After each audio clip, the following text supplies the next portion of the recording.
I ended up working on Dalit rights and caste system issues closer to home, closer to New Delhi in Haryana, which is a state in northern India. My project, called Dreaming Sexuality of Grenadian Women and Girls, serve as a Black feminist critique of human rights. Tonight I will be sharing my experience in El Salvador working with LGBT, health, and human rights.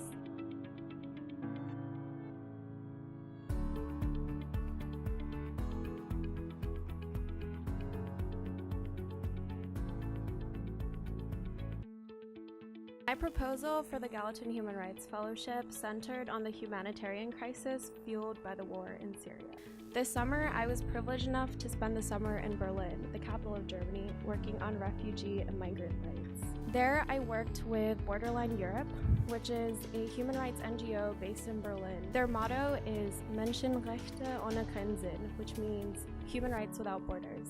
These grassroots movements and organizations not only provide relief for migrants, but it gives them a space to practice their agency and lead their own initiatives.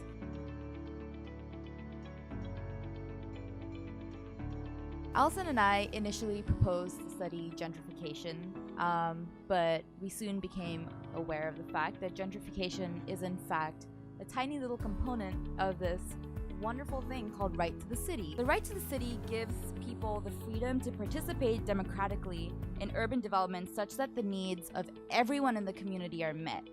So what this means when you're talking about meeting the needs of everyone in the community is that you're supporting other rights too. You're supporting women's rights, you're supporting minority rights, the right to safety, health, education, and therefore this is the most underrated right.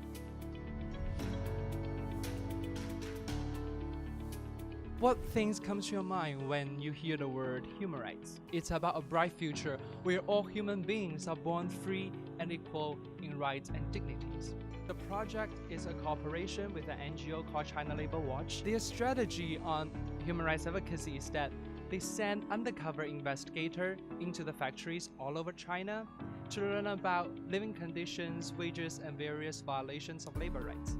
In the end, right now I'm coming back to New York, giving you this presentation with my MacBook here and my Apple iPhones on my pockets. 3 months ago, they are very fascinating electronic products for me, but right now they mean more to me because I know what behind them are the millions of hands, lives, and stories. And some of them are really my friends that I know personally, who are still struggling whether I should use the restroom or take a nap in that 10 minutes break.